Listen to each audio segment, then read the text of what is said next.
It started to happen gradually. I would walk into a room and say something, and no one would notice. I would say, "Turn the TV down, please," and nothing would happen. So I would get louder. "Turn the TV down, please." Finally, I would have to go over and turn the TV down myself. And then I started to notice it elsewhere. My husband and I had been at a party for about 3 hours, and I was ready to go. I looked over, and he was talking to a friend from work, and I walked over, and he kept right on talking. He didn't even turn toward me. That's when I started to put it together. He can't see me.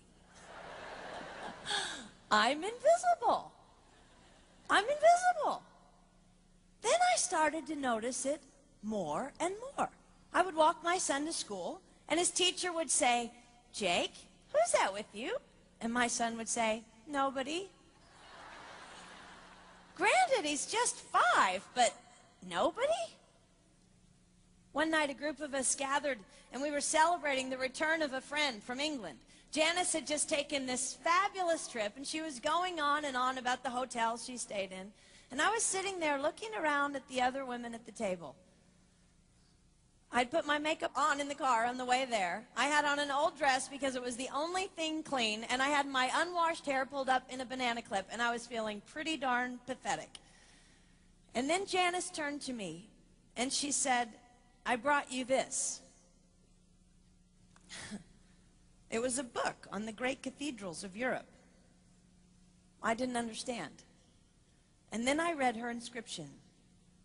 She wrote, "With admiration for the greatness of what you are building when no one sees."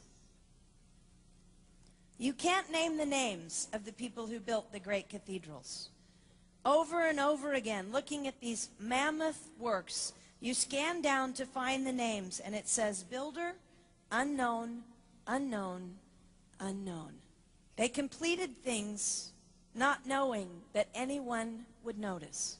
There's a story about one of the builders who was carving a tiny bird inside a beam that would be covered over by a roof.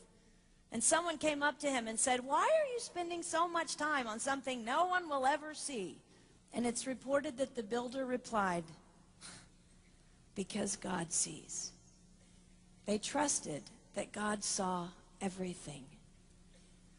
They gave their whole lives for a work, a mammoth work, they would never see finished. They showed up day after day. Some of these cathedrals took over 100 years to build. That was more than one working man's lifetime. Day after day. And they made personal sacrifices for no credit. Showing up at a job they would never see finished, for a building their name would never be on. One writer even goes so far as to say no great cathedrals will ever be built again because so few people are willing to sacrifice to that degree. I closed the book, and it was as if I heard God say, "I see you.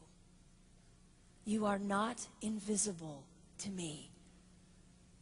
No sacrifice is too small for me to notice.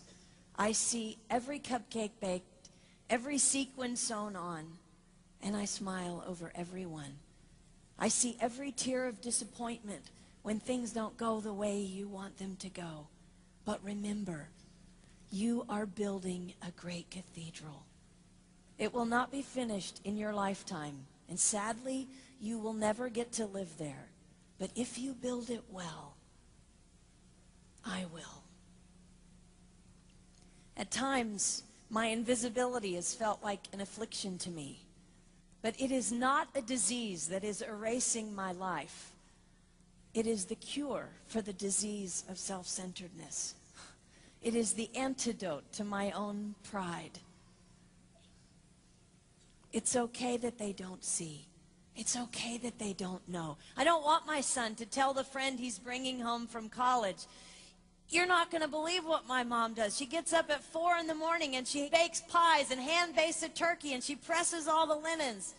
Even if I do all those things, I don't want him to say that. I want him to want to come home. And secondly, I want him to say to his friend, you're going to love it there. It's okay that they don't see. We don't work for them. We work for him. We sacrifice for him. They will never see. Not if we do it right. Not if we do it well. Let's pray that our work will stand as a monument to an even greater God.